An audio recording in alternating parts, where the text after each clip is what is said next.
Ante todo, gracias a la organización, y tenemos la enorme suerte y el gran honor, mi compañero y amigo, el doctor Manuel Reyes, gerente del Hospital Clínico San Cecilio, y servidora que os habla, gerente del Hospital Universitario Virgen de las Nieves, de moderar una mesa con unos magníficos ponentes que va a hablar sobre todo de lo que es la investigación y el papel de las asociaciones de pacientes y la voz de nuestros pacientes. Como en la mesa anterior, y por alusiones, se ha hablado de los gerentes, decir que nosotros, como bien ha dicho María José, estamos totalmente alineados y además somos unos firmes convencidos del trabajo en equipo y del papel de la investigación para el avance de cualquier institución sanitaria, sea de primaria o sea de hospital. Y para que veáis que esto no solo el papel lo soporta todo, sino que además nos lo creemos, quiero pediros un fuerte aplauso, un segundo, lo primero por los investigadores y sobre todo quiero resaltar la figura de María José, que como le he dicho, hoy es su cumpleaños, por el cumpleaños del 10º aniversario del IBS, con ella a la cabeza, por todos los investigadores y por todos nuestros pacientes y asociaciones de los pacientes. Por favor.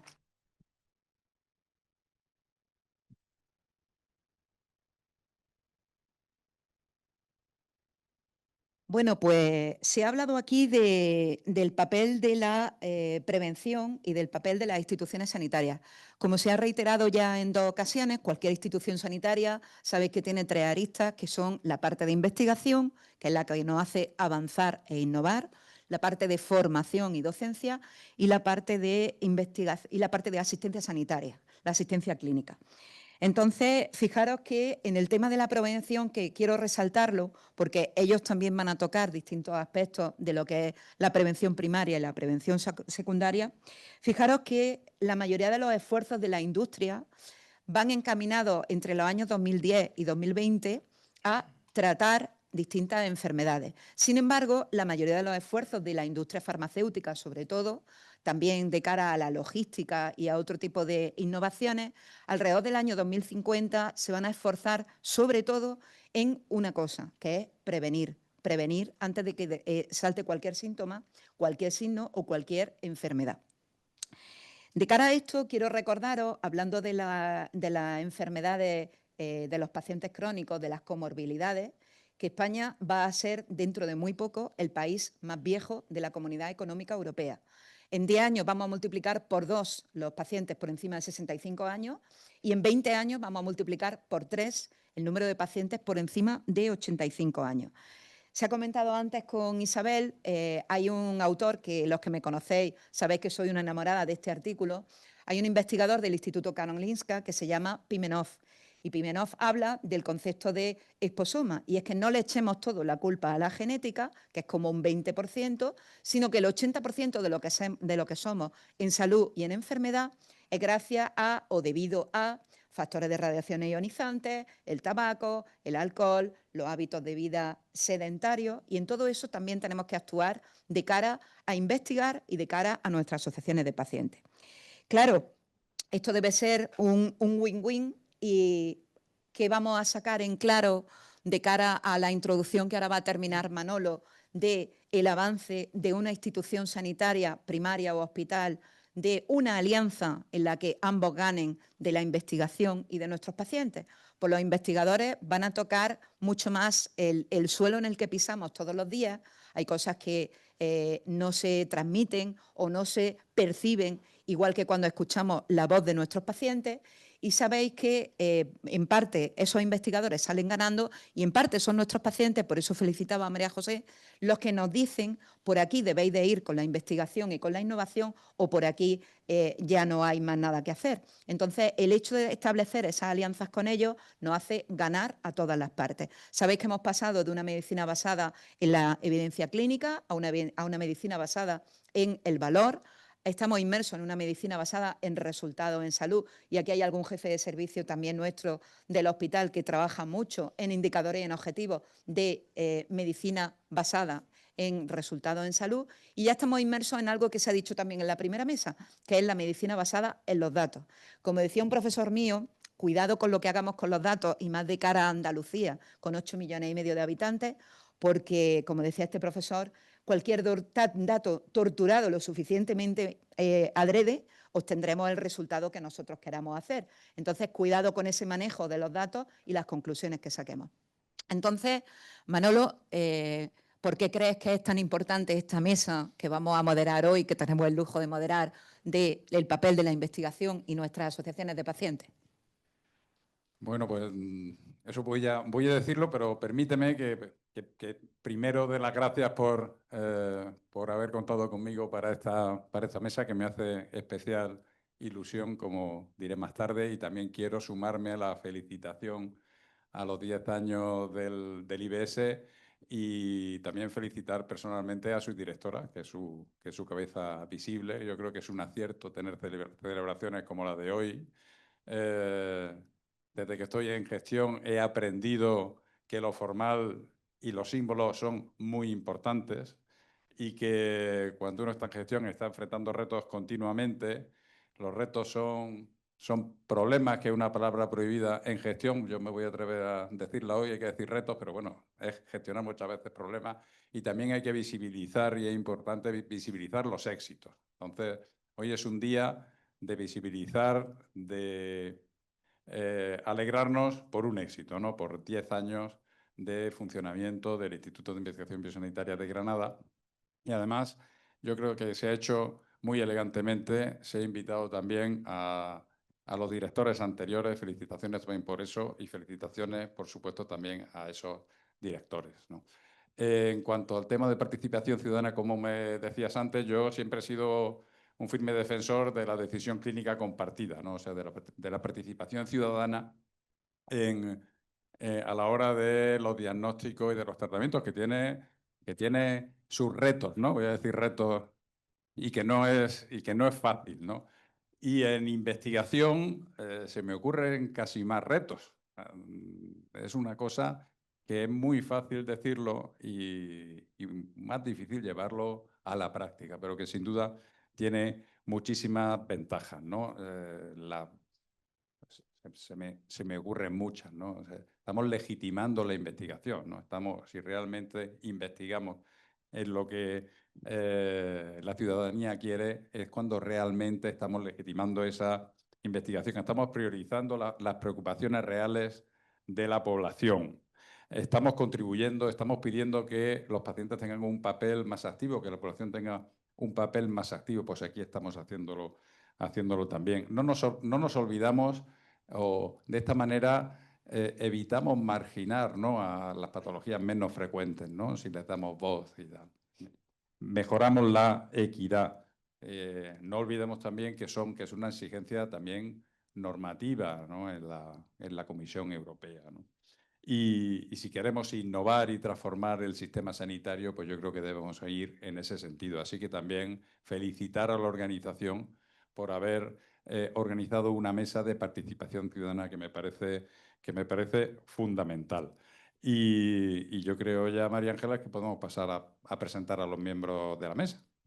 Venga, pues vamos a presentar a nuestros ponentes de hoy día y vamos a empezar por Félix Bravo, que lo tengo situado a mi izquierda, doctor por la Universidad de Granada, formador de la Escuela de Pacientes, miembro de la Junta Directiva de la Federación de Asociaciones de Esclerosis Múltiple de Andalucía, FEDEMA, y de la Asociación Granadina de Esclerosis Múltiple, AFDEM.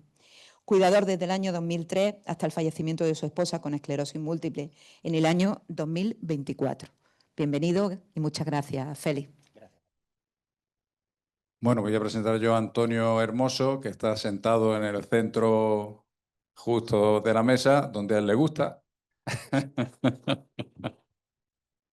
Bueno, Antonio está jubilado de su trabajo habitual, el que venía siendo su trabajo habitual, pero desde hace 13 años se dedica al voluntariado y fundamentalmente con pacientes oncológicos. Es también formador de varias aulas, es miembro de la Asociación de Ostomizados de Granada, OGRA, y presidente de la Asociación de Personas con Enfermedad de Crohn y o colitis ulcerosa de Granada. Es presidente de la Plataforma de Asociaciones de Pacientes de Granada. miembro de la Comisión de Humanización de mi hospital, del Hospital Universitario Clínico San Cecilio, y miembro también de la Comisión de Participación Ciudadana de ambos hospitales de la ciudad, del San Cecilio y del Virgen de las Nieves, y también miembro del Comité Científico del IBS. Y porque no quedan más sitios, ¿no, Antonio? Ha pertenecido durante 4 años al Comité de Bioética Asistencial de Granada y es miembro del Comité de Pares de la Agencia de Calidad Sanitaria de la AXA, de la Agencia de Calidad Sanitaria de Andalucía. Y también miembro de la Comisión de Promoción de Vida Saludable de la Delegación Territorial de Salud y Consumo de Granada. Nada menos que todo eso. Pues bienvenido, Antonio. A la izquierda de Antonio tenemos a José Javier García Montero, abogado, director de CaixaBank, ahora prejubilado, presidente de la Asociación Española contra el Cáncer de Granada durante 9 años y los últimos 4 años ha sido también portavoz y representante autonómico de la Asociación Española contra el Cáncer en Andalucía.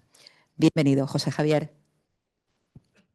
A mi derecha tengo a Samara García Guerrero, pues, que trabaja con nosotros en el Hospital Clínico. Ella es la responsable de comunicación, la jefa de servicios de comunicación y también de participación ciudadana, que es una tarea que se le asignó adicionalmente a su trabajo como periodista, que es de formación y que desempeña pues excelentemente bien, que ha sabido dar un impulso fundamental a la participación ciudadana en el hospital. No tiene más de 12 años de experiencia en el ámbito de la comunicación corporativa en salud y aparte de la sección que tiene que ver más con participación ciudadana, pues también tiene un papel muy activo en la atención y la escucha activa en todo el tema que tiene que ver con reclamaciones, urgencias, sugerencias y redes sociales. Bienvenida, Samara. Bueno, y presentamos ya al último ponente de la mesa, a Teresa Cruz, que es licenciada en Psicología por la Universidad del País Vasco y además se formó en modificación de conducta, marketing industrial y gestión sanitaria también aquí en la escuela. Ha desarrollado su labor profesional, la mayoría de su desarrollo en el ámbito del marketing y en la comunicación aplicada al sector público. Desde el mes de diciembre del 2010 dirige, que no quiero yo hablar hasta que ya ella lo descubra, nunca mejor dicho, la Fundación Descubre, donde previamente fue DIRCOM. Doctoranda también en didáctica en ciencias experimentales por la Universidad de Almería y, como ella ha definido previamente, en plena aventura. Bienvenida, Teresa. Os vamos a pedir, y voy a empezar pasando la palabra a Manolo, que nos ciñamos a los tiempos para que participéis todos. Vosotros sois la parte más importante de la mesa y sobre todo para dinamizar el diálogo también con el público. Manolo, cuando quieras. Siendo una mesa como es de participación ciudadana, pues tanto María Ángeles como yo pensamos que a los primeros que hay que lanzarles la pregunta es a las asociaciones de pacientes, o sea que es una pregunta para Antonio Hermoso y José Javier García. ¿Qué papel pensáis que debe jugar el movimiento asociativo en la investigación en salud y qué oportunidades y qué barreras creéis que se va a encontrar en el movimiento asociativo? Cuando queráis, uno de los dos. Bueno, desde la Asociación Española contra el Cáncer, uno de los pilares, nosotros trabajamos en 3 líneas fundamentales: la prevención, el acompañamiento y en la investigación. La investigación es el pilar básico dentro de nuestra asociación. Quiero decir que el año pasado, en el año 2024, cerramos 257 programas de investigación con una dotación económica de 34 millones. Y en la actualidad, en este año 2025, siguen vivos 750 programas de investigación con una dotación económica que superan los 143 millones de euros. Y hemos conseguido beneficiar a más de 199.000 pacientes.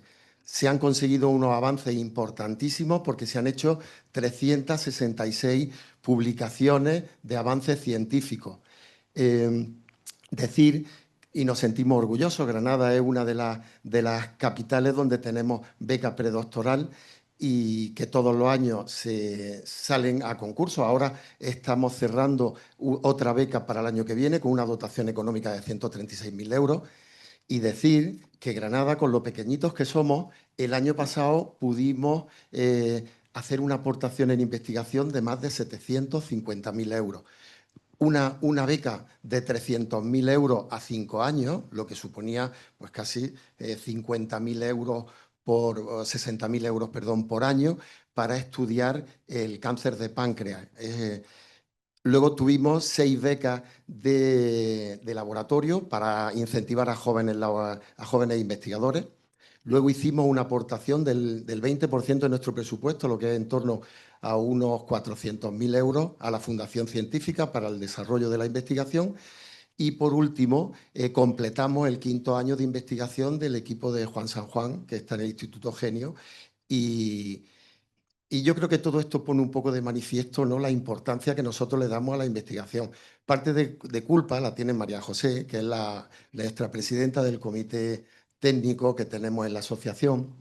Y decir por último que yo resumiría con una frase que me gusta siempre decir, y es que cuando la investigación avanza, el cáncer retrocede. Y entonces debemos de ser plenamente conscientes todos de la importancia y de que sumemos todos y que todos estamos unidos. Gracias. Sí, hola, buenas tardes a todos y a todas. Para mí es un placer estar hoy aquí. Gracias personalmente a María José por yo sé tu empeño en que la plataforma de asociaciones de pacientes estemos aquí. Y yo desde esa perspectiva y oyéndote, evidentemente, estamos en mundos distintos, estamos en la misma línea de trabajo, pero evidentemente hay muchísima investigación. Nosotros nos iniciamos ahora como plataforma y yo creo que ahora mismo con el convenio que hemos firmado con IBS y ya con las palabras que antes, co-creación, proyectos intramurales, que en el mundo asociativo, fuera de la oncología, no se escuchaban, hoy se empiezan a escuchar. Y yo creo que es importante que nos vayamos calando, tanto desde el mundo de la investigación como desde el mundo asociativo, de que esa es la realidad que tenemos y es el futuro. Y a mí se me ocurren, hay muchas cosas, pero bueno, en este poquito tiempo, lo primero que nosotros tenemos que hacer es aprender, es decir, desde el movimiento asociativo tenemos que formarnos. Si queremos participar en el mundo de la investigación, tenemos que formarnos. Pero claro, muchas veces planteamos, es necesaria la investigación, contar con el paciente, pero ¿cómo se hace eso? Porque claro, el problema no es contar, es contar cómo, de qué manera. Y yo creo que la base está en la comunicación, es decir, que nos conozcamos. Porque venimos de mundos muy diferentes, los investigadores están en un mundo muy distinto al nuestro, y es verdad que no nos comunicamos nunca. Y para poder participar, para poder ser co-creadores en proyectos de investigación, lo primero que tenemos que hacer es hablar. Hablar y que desde el mundo de investigación conozcan las necesidades reales de los pacientes, porque tú hablas del 20% genética y el 80%. Vámonos a ese 80%, porque ese 20% pues, probablemente son estudios, moléculas, otra investigación básica que es muy importante para conseguir el remedio a muchas patologías, pero desde la perspectiva del mundo asociativo y de los pacientes nos interesa también y mucho más a veces cómo mejorar la calidad de vida en pacientes con patologías crónicas y qué podemos hacer ahí de la mano, cómo podemos desde el mundo de la investigación ayudar a los clínicos a que a la hora de poner tratamientos inmunosupresores en enfermedades autoinmunes, en muchos tipos de patologías, que el clínico tiene que decidir sobre un tratamiento y a veces le pueden faltar herramientas. Y entonces que las investigaciones de la mano también de los propios pacientes y de las asociaciones se encaminen hacia ello, yo creo que es lo importante. Pero para mí lo fundamental, y luego hablaremos de fortalezas y debilidades, es la comunicación. Si no hay una comunicación, si no nos conocemos, es prácticamente imposible, porque claro, si te llaman para participar en un proyecto, por una donación de sangre, por algo, bueno, pues está bien. Ahí está Biobanco, vamos a firmar convenio con Biobanco, la plataforma, en pocos días seguramente, y yo creo que eso es muy interesante, evidentemente, pero claro, si luego no hay un reporte, si luego a la parte asociativa no nos llegan los resultados de esa investigación, te llaman para que dones una muestra de algo y luego no te vuelven a decir nada más y no saben que ha quedado esa investigación, poco interés vamos a tener o en general los pacientes en participar. Entonces yo creo que esa comunicación es fundamental para poder tener un feedback y sobre todo generar esas complicidades que es lo que hace que esto funcione. Muy bien. Has dicho 2 palabras clave, Antonio. Comunicación, que significa coordinarnos bien, y además que no podemos rasgarnos las vestiduras diciendo ponemos al paciente al centro y luego lo ponemos al fondo a la derecha. Hay que ponerlo al centro de verdad. Bueno, Samara, ¿qué papel o qué ventaja tiene la Comisión de Participación Ciudadana en lo que lleváis de recorrido en el Hospital Clínico? Cuéntanos. Bueno, pues igualmente quiero aprovechar un pequeño segundo para agradecer que estemos aquí y para deciros que creo que hay mucho nivel en lo que va de programa y que he disfrutado y aprendido mucho con esa conferencia inaugural de Isabel y con esa mesa previa, así que no habéis dejado alto el nivel y esperamos estar a la altura de esta otra mirada que también enriquece, ¿no? Enriquece el panorama general. Bueno, en cuanto a mí, actualmente como responsable o jefa de participación ciudadana en un hospital público, si tuviera que definir cuál es el papel que desempeñamos en el área, es el de mediación, ¿no? Al final, algo que parece muy sencillo es clave, ¿no?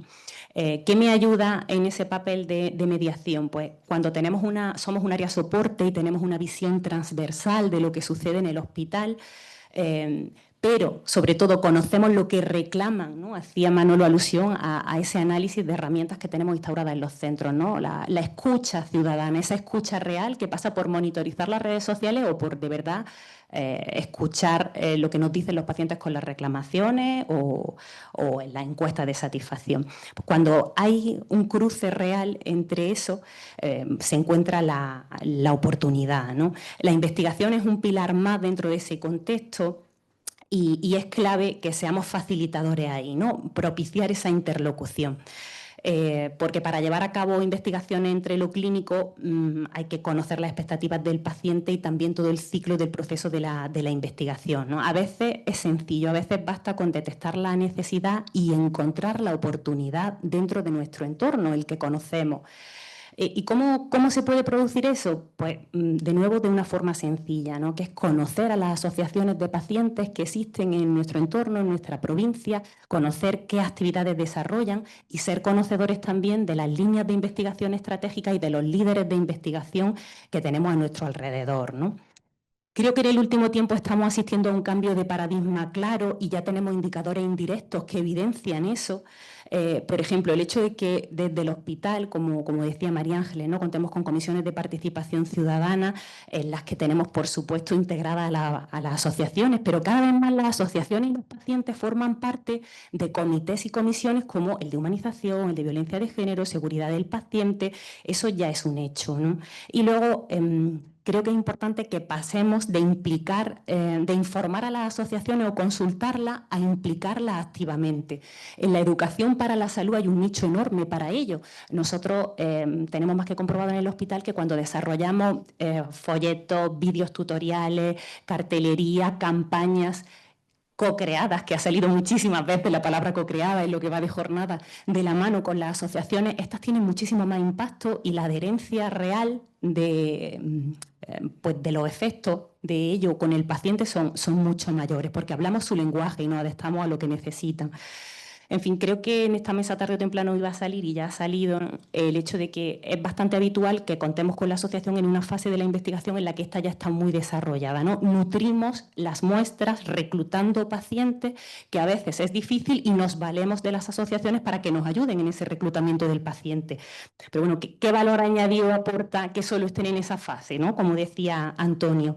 Bueno, tenemos muchísimos ejemplos en Granada, ejemplos cercanos además, de la incorporación de las asociaciones de pacientes a la investigación, ¿no? Bueno, desde hace un par de semanas que sacaba IBS una nota de prensa muy importante, nota de prensa, comunicación, trasladarle a la ciudadanía lo que hacemos, donde decía que Agredace y Neurofake habían colaborado en una investigación sobre recuperar la funcionalidad del brazo tras el ictus, ¿no? Bueno, es un ejemplo de cómo vamos creando cultura de ello, ¿no? En el hospital también hemos trabajado y colaborado en proyectos con Comunidad Valenciana de Ciencia Ciudadana, en enfermedades raras, haciendo grupos focales de pacientes. Os recuerdo también recientemente el proyecto ERA, que nos pidieron desde el Instituto de Córdoba colaboración para las muestras de leche materna de las madres para buscar indicadores predictores, ¿no? de cáncer de mama. Pues las asociaciones de pacientes, o sea, en este caso los grupos de apoyo a la lactancia de la provincia, nos ayudaron enormemente a poder llenar esas sesiones en las que obteníamos la leche de las madres, ¿no? Bueno, son simplemente ejemplos, ¿no? Y bueno, otro de los últimos ejemplos que tenemos es el tercer congreso de PTS Granada Investigación, donde pues, fuimos capaces, en colaboración con el resto de organismos de IBS, de la universidad, de hospitales, de gestar una sesión paralela en la que por primera vez se le daba voz a los pacientes en la investigación, ¿no? Pues todo esto ayuda porque estamos sembrando, ¿no? Y esto, bueno, es una carrera de fondo, no es un sprint. En definitiva, creo que tenemos que pasar de la información a las asociaciones a la implicación, ¿no? De encontrar la oportunidad en la necesidad, y eso pasa por transformar la cultura del hospital.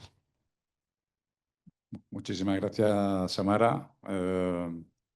Felicitaciones por la intervención y felicitaciones también por el excelente trabajo que desarrollas en el hospital. Digamos, y os digo sinceramente, la participación ciudadana, la manera de articularla no sería igual si no fuera porque no está allí Samara liderándola. Así que muchísimas gracias.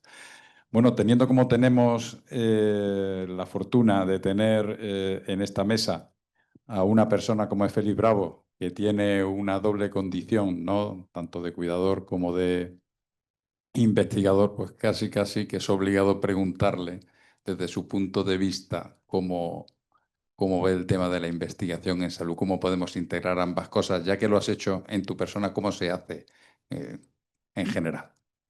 Sí. Cambiamos. Ahora. Bueno, no fueron coincidencias. Realmente primero fui cuidador y lo de la tesis doctoral fue el regalo que le hice a mi mujer. Entonces, ¿cómo podía yo procurar, en fin, que la mejora o el conocimiento de la enfermedad que padecía mi esposa? Pues bueno, como yo tenía doble licenciatura en Ciencias Sociales y Antropología, pues bueno, decidí que podría ser una buena aportación poner un repositorio en el mundo académico, una investigación doctoral sobre cuál es la participación social de las personas con esclerosis, cómo la viven, y bueno, pues por lo menos que haya un documento académico que sirva para acreditarlo. Pues bueno, pues tengo que reseñar que los cuidadores normalmente no pedimos investigación para nosotros. Siempre la pedimos para que se estudie la patología que ha contraído la persona a la que atendemos, a la que cuidamos. La unidad dual, en la cápsula, en la que nos encontramos tanto la persona cuidadora como la persona cuidada, nos obliga a compartir necesariamente actividades, tiempos, espacios, donde existe una gran interacción.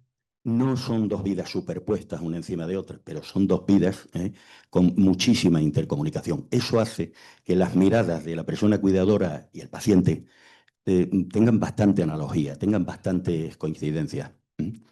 Por ello, pues claro, incluso me atrevo a decir que estaría en condiciones de reflejar con bastante fidelidad cuál es la perspectiva que tendría un paciente ante la investigación. Creo que las principales aportaciones que pueden hacer son, la primera, evidentemente, su punto de vista.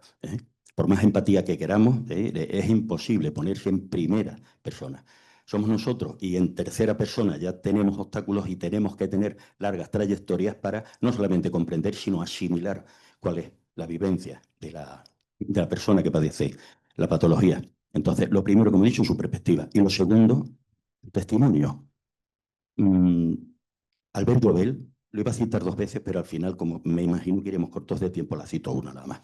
Nuestro desaparecido Albert Llobel comentaba que él hizo dos carreras de medicina. Una vertical como médico y otra horizontal como paciente. En concreto, la vertical lo que hizo fue contactar con la enfermedad, descubrir la enfermedad como médico. Pero la segunda, la horizontal como paciente, le hizo vivir la enfermedad. Esa vivencia o la narra en primera persona la persona que la sufre, o no hay manera de suplantarla. Y luego desde las asociaciones. Nosotros tenemos, no sé, otras asociaciones, pero nosotros tenemos un papel eminentemente asistencial. O sea, la mayor demanda que hay por parte de los pacientes es cubrir las necesidades más urgentes, más cercanas, más básicas. Y eso pasa por una asistencia. Entonces nosotros nos encontramos ahí un poco, en fin, en una tierra de nadie, porque entendemos que la investigación es importantísima. En nuestros estatutos, a pesar de no promover y no poder financiar la investigación, sí contemplamos la posibilidad de cooperar, de participar en las investigaciones. ¿Qué ocurre? Que nuestro papel, nuestro rol es un rol bastante estático. ¿Por qué? Porque aceptamos directamente las propuestas que nos hacen. O cooperamos o no cooperamos, pero no podemos influir ni en la fijación de objetivos, ni en su diseño, ni elaboración ni siquiera de las hojas de información a los participantes. No tenemos acceso a un montón de cosas que me imagino que después tendré oportunidad de decir. Entonces, claro, ese rol queda relegado básicamente a contestar cuestionarios, entrevistas, hacer relatos de vida y en la mayoría de las ocasiones, cuando se solicitan pruebas biológicas, pues directamente ser donantes de esas pruebas, para esa prueba.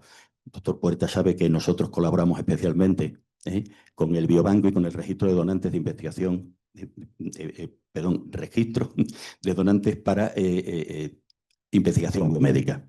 Entonces lo que intentamos es alentar al movimiento asociativo, haciéndole responsables de la donación de las investigaciones que posteriormente van a tener un beneficio seguramente en sus patologías. Muchas gracias, Félix. Vamos con Teresa Cruz. Teresa, hablando, que quiero que nos lo presentes tú, de la Fundación Descubre, ¿qué papel tiene el ámbito de la divulgación científica en cómo se promueve el campo de la investigación con la participación de las asociaciones de los pacientes o de los pacientes? Bueno, lo primero, daros las gracias por permitirme estar aquí en la escuela, que es mi casa también, porque durante muchos años he venido, aquí han estado mis profesores, María José y un montón de gente a la que admiro profundamente y que han influido de una manera determinante en la manera en la que he podido desarrollar Fundación Descubre.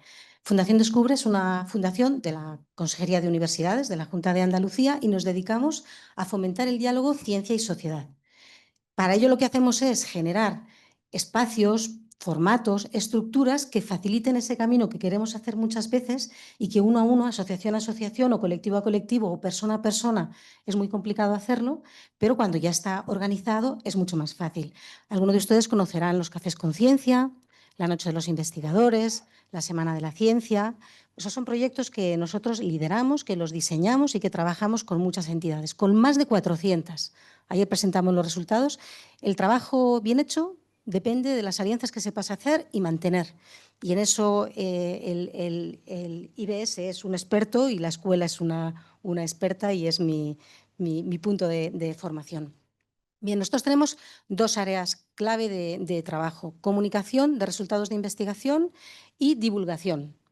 En comunicación de resultados de investigación lo que hacemos es analizar las revistas de impacto y ver lo que se ha publicado en los últimos 3 meses, localizar noticias atractivas y con interés mediático, producir una noticia que se distribuye como nota de prensa, que se distribuye como nota web, con una reelaboración, con microvídeo, y en ocasiones se traduce y se manda a plataformas internacionales de distribución para apoyar la investigación que se hace en Andalucía. Y luego tenemos una línea de divulgación que ya se trata, ya no hay que hablar de actualidad, sino que hay que trasladar conocimientos, conceptos, metodología que la gente necesita saber para tomar decisiones y ser más libre y con argumentos.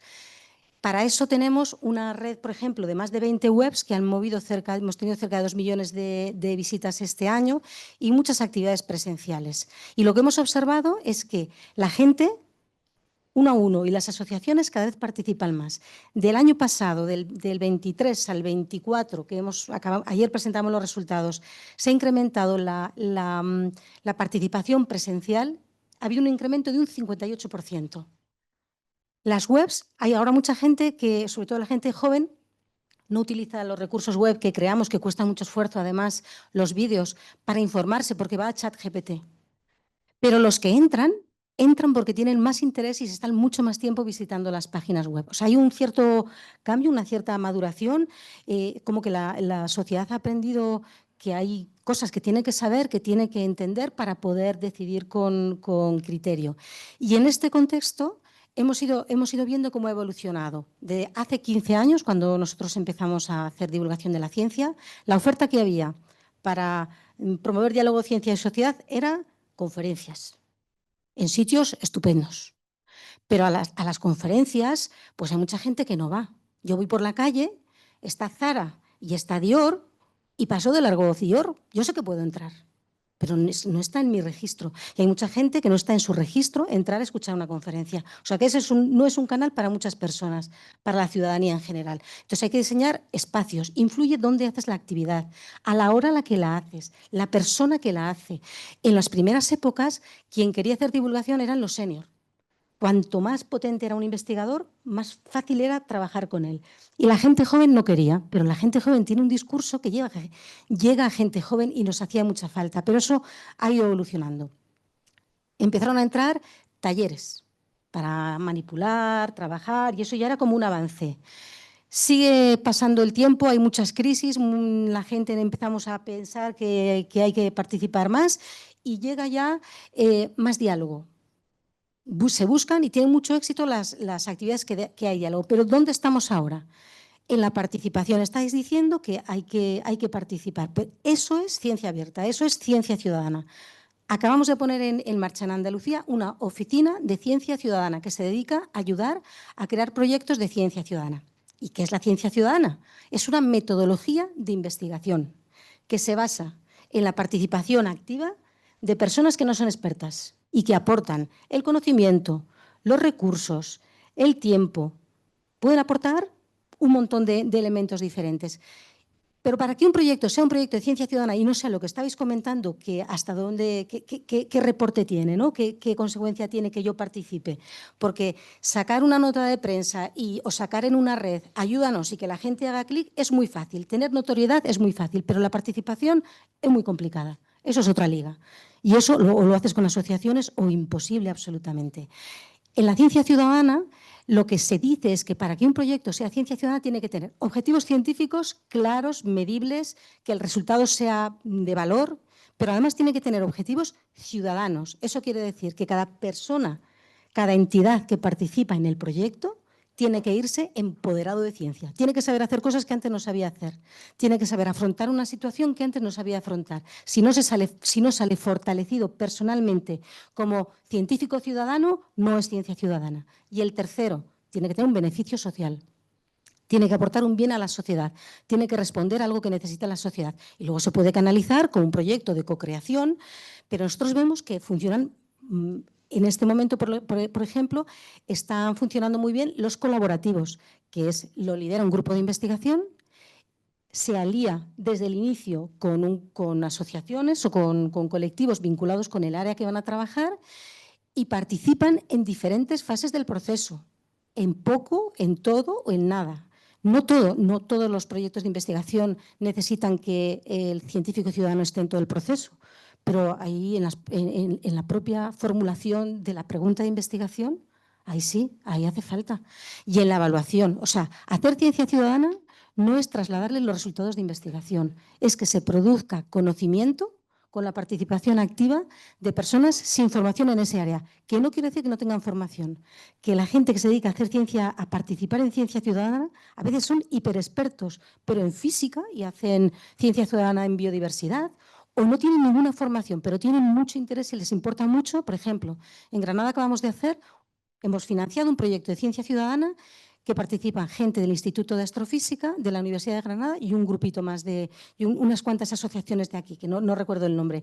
Y han investigado la contaminación de Granada. Han hecho un estudio de los árboles, dónde están los árboles y cómo se han podado, que ahora nos contarán qué ha pasado. Y han hecho un estudio de diferentes puntos, cómo está la contaminación en diferentes puntos de la ciudad. Eso no hay presupuesto, ni aparato, ni voluntad de un centro de investigación, ni de la administración que lo ponga en pie, sino hay mucha gente que lo quiere hacer. Lo vimos en la pandemia y yo creo que es algo que ha madurado y que va a ir a más. O sea, la ciencia ciudadana hay que tenerla muy en cuenta porque es un canal perfecto para canalizar una colaboración formal, estructurada y de valor. Y eso era lo que yo os quería contar. Muchas gracias, Teresa. La verdad que ha sido una intervención muy clarificadora. Gracias por ella, pero gracias sobre todo por tu trabajo y por el trabajo de la Fundación Descubre. Cuando has dicho lo de expertos, a mí me gusta decir que, en fin, que los sanitarios o los médicos pues somos expertos técnicos, ¿no? Pero cada uno es experto en lo que le pasa. O sea que expertos en ese sentido somos todos. A mí me gustaría lanzar una pregunta general muy concreta, así que os ruego que seáis muy breves, primero porque se trata de tener concreción y segundo porque se trata de terminar en hora. Y es tan concreta como que, ¿qué medidas concretas pensáis que pueden ser buenas o convenientes para que la participación ciudadana en investigación sea realmente efectiva? Y ahí lo dejo.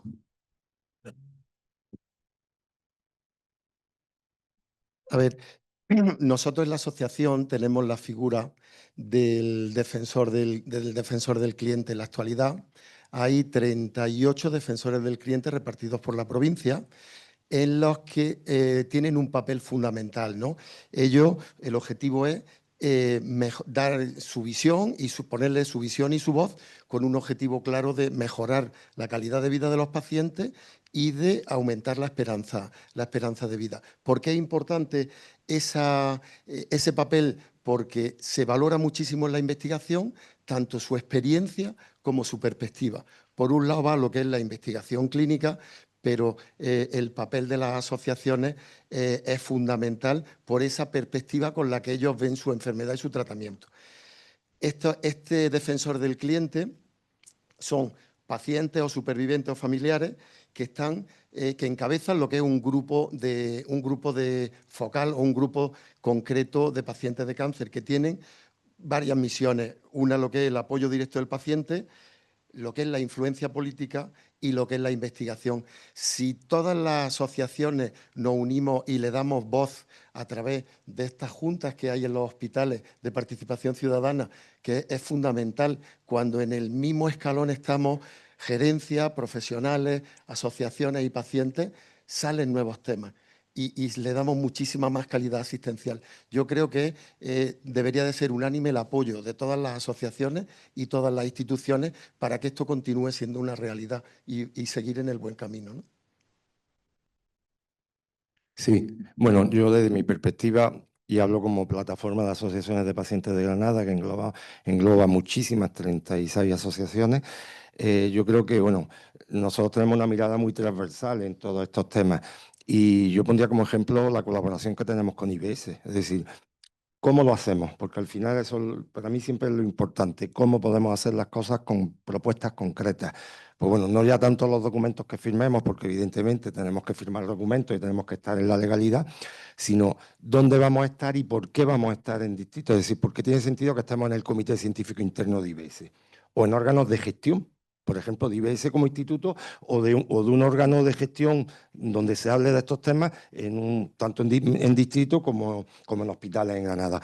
Para mí eso es lo que pone en valor que desde el movimiento asociativo podamos nuestras propuestas plantearlas en la mesa de tal manera que eso permite cuando se van a iniciar o un investigador se acerca con una pregunta, podamos hacer esa pregunta conjuntamente. Es decir, porque yo quiero participar como paciente a la hora de elaborar la pregunta, pero yo como paciente quiero estar en el comité de ética de investigación, digo yo, movimiento asociativo. Es decir, hay que ver las necesidades concretas que tiene un colectivo. Si vas a hacer una investigación, en este caso, si hablamos de esclerosis múltiple, pues bueno, te tienes que acercar a esa asociación y ver que desde expectativas de vida, gustos, necesidades, cómo quiere vivir, cómo se toman los tratamientos, adherencia a tratamientos. Es decir, tienes que conocer la realidad de esas personas para el enfoque que tú le vayas a dar al proyecto tenga luego una utilidad práctica, porque si no, poca utilidad práctica va a tener, porque bueno, el investigador lo ve desde una perspectiva, el paciente o el movimiento asociativo lo ve desde otra, y al final se trata de juntar un poco, dialogar y ver que esas necesidades que ambos tenemos, cómo conseguimos llevarlo a un buen fin. Y yo creo que al final, hablaba antes de la comunicación, para mí es fundamental, y crear esos espacios en los que nos podamos ver, podamos estar juntos y se puedan tomar decisiones a la hora de hacer muchas cosas en investigación. Yo creo que la plataforma, aquí en Granada, en otras ciudades no existen plataforma como tal. Aquí, bueno, creo que tenemos esa suerte de tener una muy buena plataforma que a pesar del poco tiempo que lleva operativa, pues está haciendo muchísimas cosas y bueno, y para nosotros la investigación es fundamental. Entonces queremos estar ahí, queremos que nos ayudéis a formarnos y os queremos formar en el sentido de decir, os queremos transmitir qué necesidades tenemos y a partir de ahí a ver qué somos capaces de salir. Unas veces seremos co-creadores y otras a lo mejor nos tenemos que apuntar a mitad del proyecto, y luego está la divulgación del proyecto. Es decir, hay tantas cosas en las que podemos participar, pero que bueno, que al final yo lo resumo todo lo mismo. Si entre nosotros hablamos, al final cambiamos ese paradigma y vamos creando una cultura colaborativa, que es lo que va a permitir que cada uno que está en su mundo al final aterrice en un mundo que podamos compartir. Venga, ¿quién sigue? ¿Samara? Vale, pues sí, vuelvo sobre la peculiaridad de Granada en este momento y arrojo una lanza a favor absolutamente de la plataforma de pacientes, ¿no? Que seguramente que parece algo baladí porque aquí ya se haya conseguido, pero creo que hay pocos modelos similares en Andalucía y en España. Y el hecho de tener ese organismo, ¿no? Que tiene un interlocutor y que tiene pues, profesionales y una junta y una estructura muy formados, muy preparados, muy válidos en muchos sentidos, y que el propio instituto nuestro, IBS, esté ya tejiendo lazos con ellos de forma muy natural, ¿no? Que todo se ha generado de ese modo, nos va a ayudar mucho, ¿no? Hablando aquí en este contexto, y es una fórmula que sin duda puede ser exportable, ¿no? Pero bueno, creo que todavía nos queda mucho de hacer, mucho por hacer para crear conciencia. Toda investigación busca tener un impacto y al final tenemos que ser conscientes de que para que esa investigación tenga impacto, hay que ser capaces de medir 3 dimensiones para las que van a ser fundamentales los pacientes, su mirada, sus expectativas, ¿no? Una de ellas es la utilidad del conocimiento generado, ¿no? Estamos respondiendo mejor a las necesidades reales de los pacientes. Hay una mejora de la calidad de vida percibida por parte de las personas implicadas. Y luego, ya a posteriori para Mainri, ¿qué tasa de implementación o de aceptación de los resultados de la investigación existe, ¿no? ¿De verdad se están usando, se han incorporado?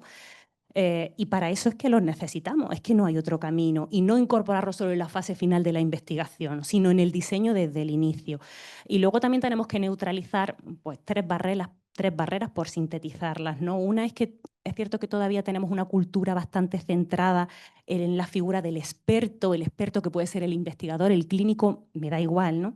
Que hay una escasez de herramientas metodológicas y de conocimiento de esas herramientas metodológicas para integrar de manera sistemática la participación en la investigación.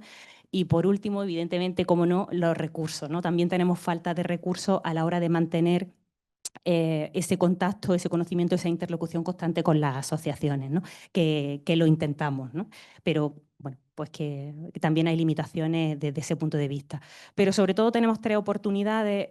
Una es el contexto, el marco en el que vivimos, y es que hay nuevas estrategias de participación ciudadana y hay nuevos marcos éticos y bioéticos que reconocen ya el derecho de los pacientes a participar en todo el ciclo investigador. Luego, y creo que esta mesa es un muy buen ejemplo de ello, tenemos asociaciones que cada vez están más preparadas, más formadas incluso en metodología científica.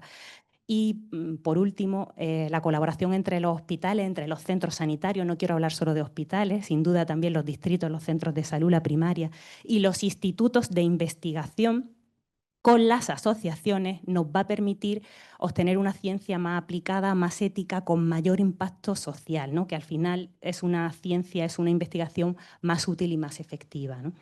Y a mí inevitablemente en este momento se me viene a la cabeza siempre una máxima, ¿no? De hace 3 siglos, que es esa máxima que acuñaron en el despotismo ilustrado, de todo para el pueblo pero sin el pueblo. Creo que estamos en un momento en el que todo debe de ser y es para los pacientes, pero con los pacientes.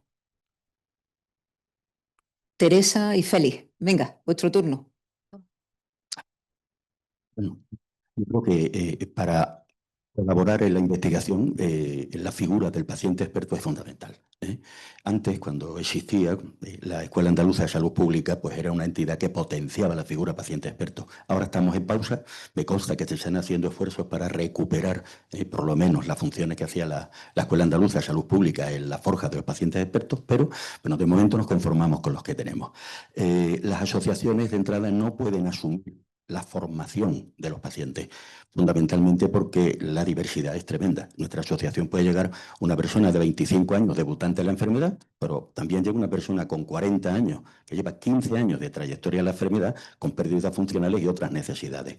O sea que no podemos hacer una formación reglada para todos porque no existe universalidad en la demanda y en la necesidad de formación. Y además luego también nos topamos con que hay pacientes que no quieren saber.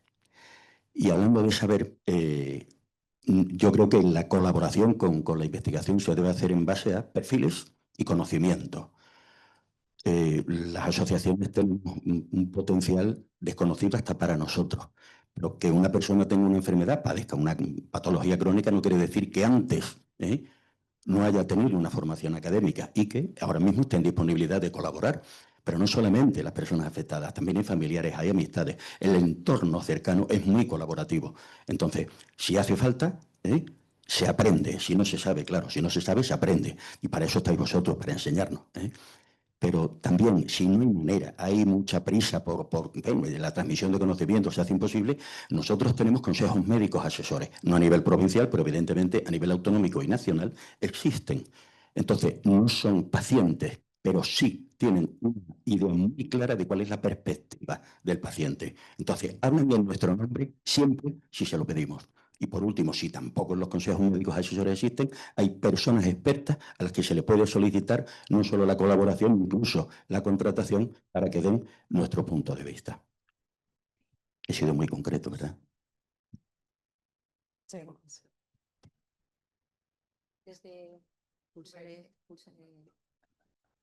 ¿Sí? Sí. Desde nuestro punto de vista, el canal clave para facilitar cómo llega la investigación, cómo llega a la sociedad y cómo llega a las personas más interesadas, el mejor instrumento que conocemos ahora mismo, y os decía que es la ciencia ciudadana. ¿Pero qué es lo que ocurre? Que hay muchos investigadores que les da miedo, que piensan que los datos que aporta la gente que no tienen valor. Por eso es muy importante respetar la metodología de investigación, hacerlo conjuntamente para que esa información que salga que sea irrefutable, o sea, que sea información válida para seguir avanzando en conocimiento científico. Entonces, hay que trabajar con los investigadores que están en los centros de investigación, en los hospitales, para que entiendan que esa es una posibilidad de avanzar y que se avanza más rápido. No con todo, pero hay cuestiones con las que evidentemente sí. Por otra parte, también tenemos que ver que los proyectos de éxito se tienen que compartir. Hay que contarlo y hay que facilitar el acceso a ese tipo de información, o sea, que los investigadores conozcan qué proyectos están funcionando bien y las asociaciones también tienen que tener posibilidad de conocer qué se está haciendo. Claro, en ese sentido, que haya una red es la vida o la muerte. O sea, si nosotros tenemos que reunirnos en Granada con todas las asociaciones, más las de Córdoba, Jaén, Huelva, imposible. Pero si hay una red, con hacer un esfuerzo en un movimiento llega a muchísimas entidades y entonces hay que tener buenas relaciones, trabajarlas con tiempo, conocerse, que vamos a hacer dentro de un ratito en cuanto terminemos, y facilitar que la información que nosotros manejamos, los contactos que manejamos, que lleguen a toda la red. Y luego, por otra parte, también tiene que haber, tenemos que fortalecer la cultura de la participación. A las personas les tenemos que ayudar a hablar y a participar y darles su tiempito. Facilitar, adaptarnos a los lenguajes, a los espacios, a los horarios en los que las personas que no están acostumbradas a hablar con un científico, a hablar de investigación o a trascender algunas cuestiones, que se sientan cómodas. Con las asociaciones es más fácil, pero no hay que pensar solamente en la relación con elementos intermedios, sino cómo te preparas para que llegue hasta la última persona que esté donde esté, viva donde viva, que tenga acceso a participar en la investigación que se va a generar sobre eso que es determinante para su vida o la vida de las personas de su entorno que les preocupa. Esto lo han hecho muy bien en astronomía. En la gente de astronomía, los aficionados están muy bien organizados. Entre ellos, a nivel internacional, funcionan de maravilla. Y lo mismo que hacen en astronomía, con el potencial que tiene en salud, porque de todo lo que nosotros hacemos, actividad que sale de salud triunfa. O sea, a la gente le interesa, bien organizados, yo creo que puede hacerse un despegue de participación en ciencia ciudadana muy potente. Muy bien, Teresa. Bueno, ¿alguna pregunta o participación del público? María José nos va a dejar los 5 minutos de retraso que hemos empezado más tarde, ¿verdad? Vale, allí hay una pregunta. El tuyo no, tal vez. O sí, tal vez no quieres contestar. Allí hay una...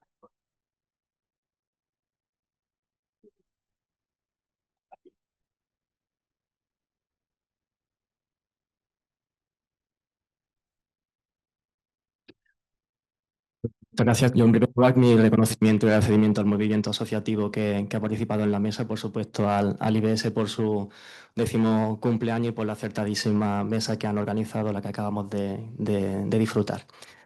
Tengo al lado al doctor Ollonarte, que creo que va a compartir conmigo que un donante siempre es solidario, siempre, y hay modelos de investigación muy solidarios, ¿no? Y yo creo que uno de los hándicaps es la diferencia entre la investigación directa con el paciente, como son los ensayos clínicos, que es mucho más rápida que la investigación un poco más indirecta, que es el modelo que Antonio ha expuesto, por ejemplo, en este caso del biobanco. Y ese hándicap en no poder haceros llegar esos resultados de los que hablaba Antonio, pues ha transmitido un cierto grado de preocupación, en este caso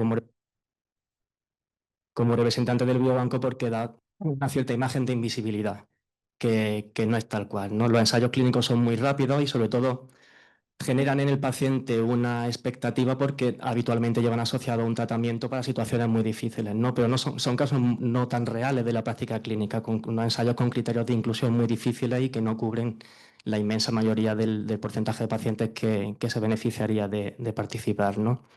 Entonces, en este caso, por ejemplo, el biobanco está trabajando mucho en el portal del donante para que sepan todos los pacientes qué ocurre con su muestra, desde que se dona hasta que se utiliza, cuánto se utiliza y quién la utiliza, y que, por supuesto, tiene totalmente libertad para exigir el resultado que se ha obtenido de ella. En los ensayos clínicos, que los pacientes reciben un fármaco, a lo mejor participáis en un subestudio del cual no tenéis absolutamente ningún tipo de información, ¿no? Entonces quería poner de manifiesto eso, las comisiones de donantes, donde tenéis totalmente voz y voto, que también se está trabajando, ¿no? Lo que voy a poner en valor, pues esa parte de otro tipo diferente de metodología de la investigación en la que los pacientes no ven los resultados tan rápidos, es una investigación más silente, pero que sin ningún tipo de duda.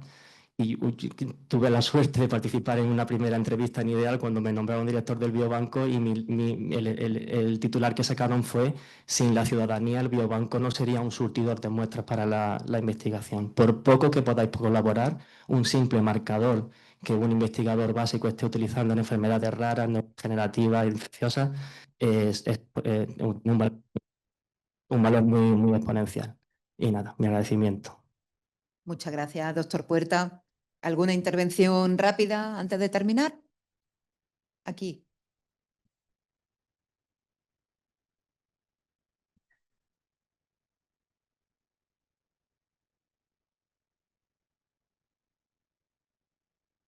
Muchísimas gracias por este compañero. Eh, sí, muchísimas gracias a todos que contribuyen que hacen sido posible. Muchas gracias también, por supuesto, a los gerentes que nos están que esto sea real. Lógicamente, sobre todo con la siempre. Se acaba de siga ensayos clínicos.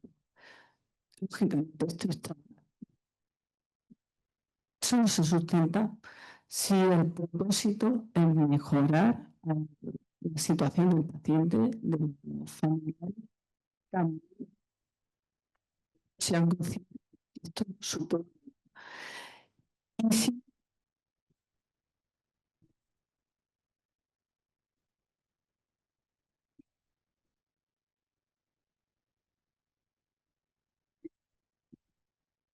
sí,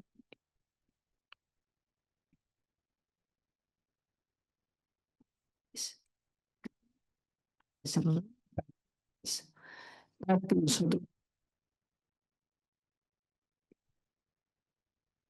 ese camino posible. Gracias. ¿Queréis contestar alguno de vosotros? Me he enterado bien. Como dicen los millennials, que lo ha definido bien, ¿en qué nos renta de cara a los pacientes por dónde va el camino de la investigación? ¿Es así, no, doctora?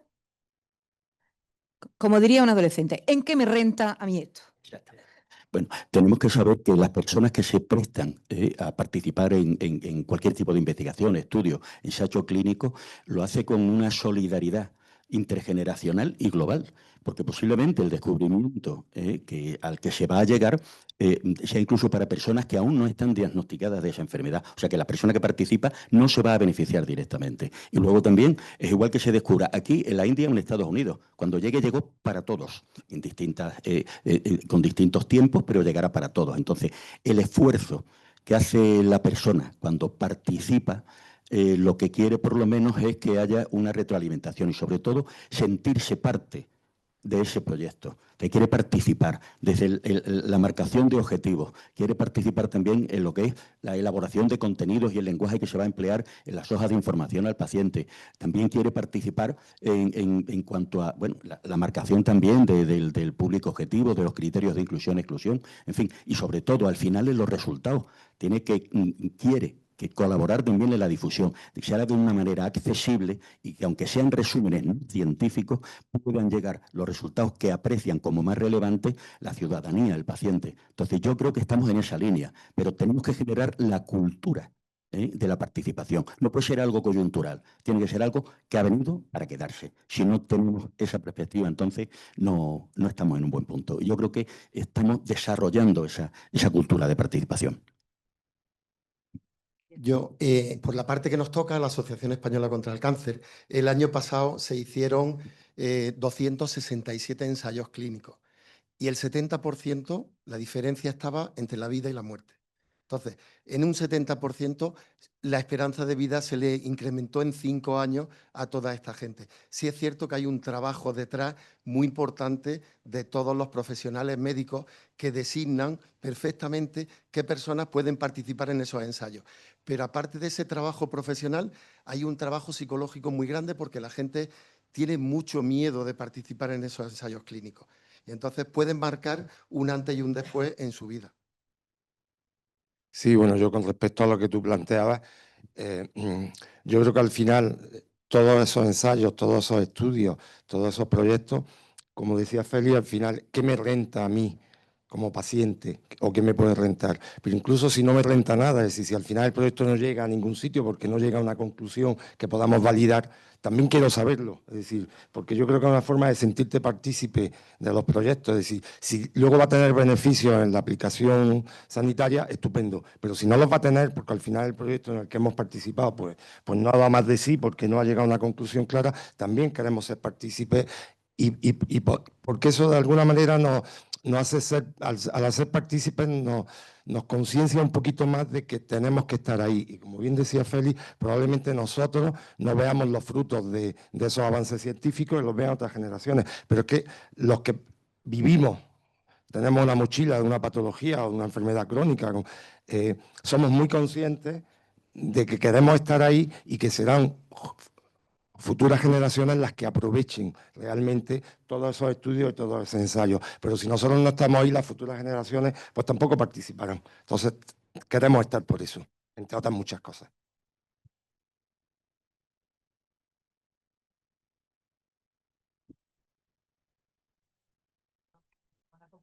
Muy bien. Bueno, Venga, adelante.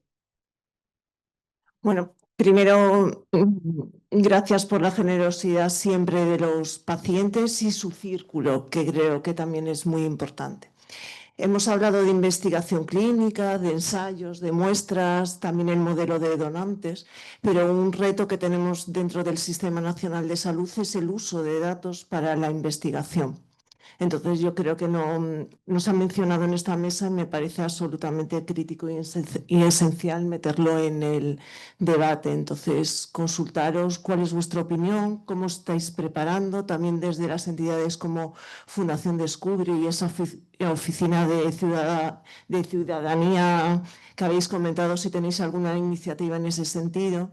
Sí, mira, hemos organizado, acaba de nacer la oficina y en este año pasado hemos hecho las primeras actuaciones. El primer curso que se dio de metodología de ciencia ciudadana. El segundo, los datos.